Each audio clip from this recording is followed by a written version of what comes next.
On va retrouver tout de suite en direct de Bangkok Carole Izou qui couvre pour nous la situation en Birmanie. Bonjour Carole, on sait que quelques 800 employés des chemins de fer de cette gare sont impliqués dans le mouvement des obéissances civiles et les témoins de la scène se disaient ce matin très inquiets pour leur sort et celui de leur famille.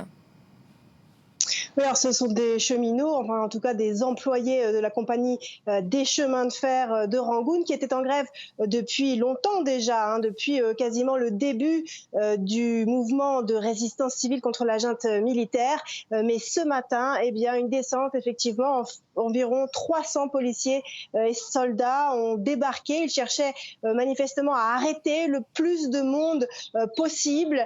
C'est ce qu'ils ont fait d'ailleurs et c'est pour ça que les gens se disent très inquiets. Ils ont également, selon plusieurs témoins, saisi les rations de nourriture qui étaient destinées aux cheminots, puisque en ce moment à Rangoon, pour favoriser, pour les aider à survivre, en fait, ces grévistes, beaucoup de tous ceux qui le peuvent à Rangoon, eh bien, donnent un peu de nourriture pour les aider à tenir. Ils cherchaient à identifier les leaders du mouvement.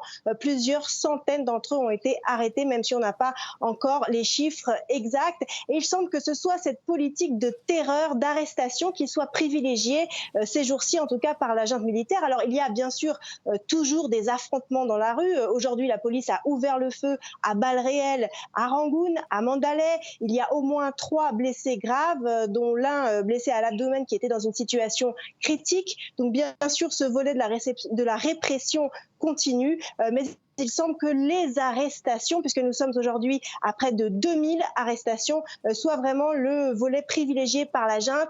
Plusieurs familles ont reçu le corps de leurs proches qui sont décédés pendant leur détention. Les corps portaient des traces de torture et donc quand on parle d'une soixantaine de morts depuis le début du mouvement de résistance civile, ce chiffre est probablement largement sous-évalué car ces morts sont évidemment beaucoup moins spectaculaires que ceux qui tombent sous les balles de la police dans la rue.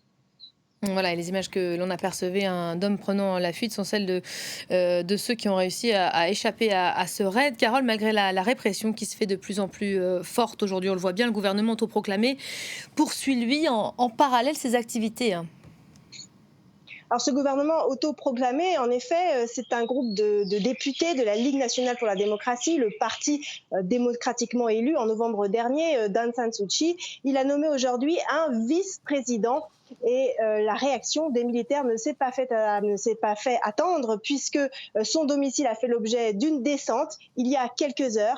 Heureusement, il n'était pas présent et sa famille non plus, donc pas de blessés ni d'arrestations à déplorer. Mais cela montre qu'il est évidemment de plus en plus dangereux aujourd'hui de défier ouvertement le pouvoir des militaires comme l'ose le faire ce groupe de militaires. Et leur situation est d'autant inconfortable que même si les militaires ne sont pas pour l'instant parvenus à obtenir le vernis de reconnaissance internationale qu'ils recherchent, eh bien pour l'instant le CPRH, donc ce groupe de députés, n'a pas pour l'instant non plus obtenu de gestes significatifs de la part de pays étrangers qui le légitiment dans sa position de gouvernement de Birmanie.